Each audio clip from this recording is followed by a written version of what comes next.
গ্রামের সব জায়গায় খারাপ অবস্থা হয়ে গিয়েছে। মনে হচ্ছে এই গ্রামে বেশি দিন থাকা ঠিক হবে না। কাজের জন্য বাইরে কোথাও যেতেই হবে। রাখাল কাজের খোঁজে বেরিয়ে পড়ল অন্য কোনো গ্রামে। হাঁটতে হাঁটতে শান্তিপুর গ্রামে চলে আসে, কিন্তু সেখানে তার থাকার কোনো জায়গা ছিল না, আর তার কাছে কোনো কাজও ছিল না। হাঁটতে হাঁটতে এই গ্রামের এক ধনী ব্যক্তি মথুর লাখুটিয়ার কাছে গিয়ে পৌঁছায়। মালিক, আমি রাখাল দূরের এক গ্রামের থেকে এসেছি। আমাদের গ্রামের অবস্থা খুব খারাপ হয়ে গিয়েছে। জলের কারণে জমি শুকিয়ে কাঠ হয়ে গিয়েছে। সবাই এখন খিদের জ্বালায় হাহাকার করছে। যদি আপনার কাছে কোনো কাজ পেয়ে যাই তাহলে আমার খুব উপকার হবে মালিক।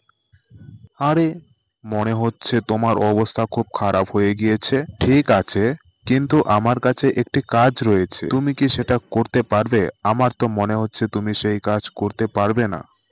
মালিক, আপনাকে কিছু চিন্তা করতে হবে না। আমাকে শুধু কাজ দিন, আমি সেই কাজ পরিশ্রম এবং সততার মাধ্যমে করে দিব। আচ্ছা, ঠিক আছে রাখাল, তাহলে কান খুলে শুনে নাও। আমার কাছে 100টি গরু রয়েছে। তোমাকে প্রত্যেকদিন সেই গরুগুলোর যত্ন নিতে হবে, আর প্রত্যেকদিন সকাল সন্ধ্যা সেই গরুগুলোকে ঘাস খাওয়াতে হবে। আর মাসের শেষে 500 টাকা বেতন দিব আমি তোমাকে। আর হ্যাঁ, দিনে 2 বার খাবার ফ্রিতে পেয়ে যাবে তুমি। বলো, এত কিছু শুনে কি তুমি এই কাজগুলো করতে পারবে? আরে বাপরে, 100টি গরু!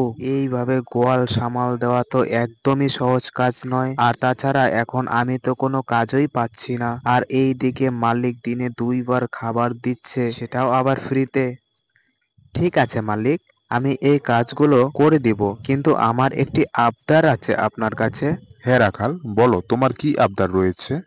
মালিক, তোমার যদি কোনো সমস্যা না হয় তাহলে আমি এই গরুগুলোর সঙ্গে কি গরুর ঘরে থাকতে পারি? মালিক, এই গ্রামে আমি নতুন এসেছি, আর আমার থাকার কোনো জায়গা নেই মালিক। মথুর লাখটিয়া একটু সময় ভাবলো, আর রাখালের পায়ের থেকে মাথা পর্যন্ত দেখলো। এত কিছু দেখার পর রাখালকে বলল, আচ্ছা, ঠিক আছে রাখাল, তাই হবে, তুমি সেখানে থাকতে পারো।